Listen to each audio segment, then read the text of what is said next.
What's the difference between being an alcoholic and being a white person? The question might sound ridiculous to you, but to officials at the University of Minnesota who have now introduced a 12-step program modeled after AA in order to deconstruct and decentralize whiteness, the answer is not much.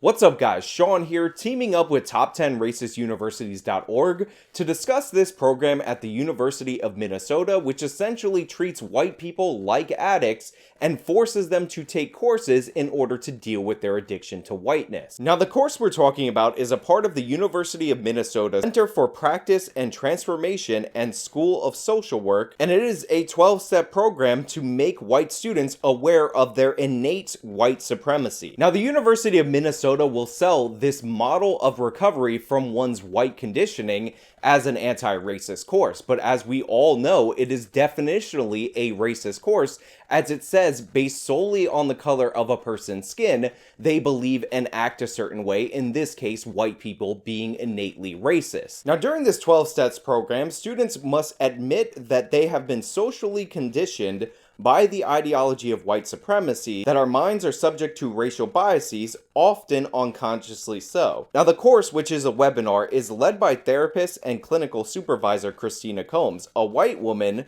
who states that the program is designed for white people to challenge and support each other, to accept our responsibility for dismantling white supremacy as it lives in us and all around us. Included in this webinar, Combs puts her own picture up with the text next to it reading "The Face of White Supremacy." This is meant to teach the students that if they are white, they are also the face of white supremacy and they need to confront it in order to finish this system of recovery. She tells her pupils that it is important to have conversations about how, quote, good people can be complicit in perpetuating systemic racism and white supremacy. And to do so, we need to assert that all of us white folks are implicated, we are complicit, and we all have work to do. Now, if treating somebody's innate physical characteristics wasn't weird enough for you, there's also a weird religiosity in this woke ideology. She instructs her students to journey bodily inward so that they can find the white supremacy within themselves,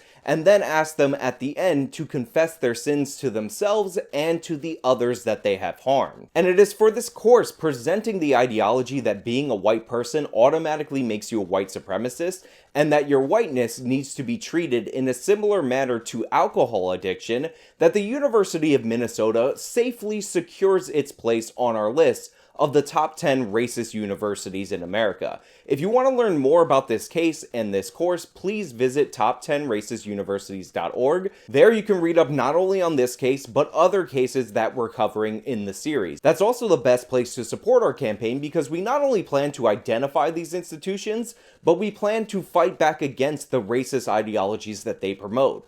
This has been Sean Fitzgerald for the David Horowitz Freedom Center. Till next time.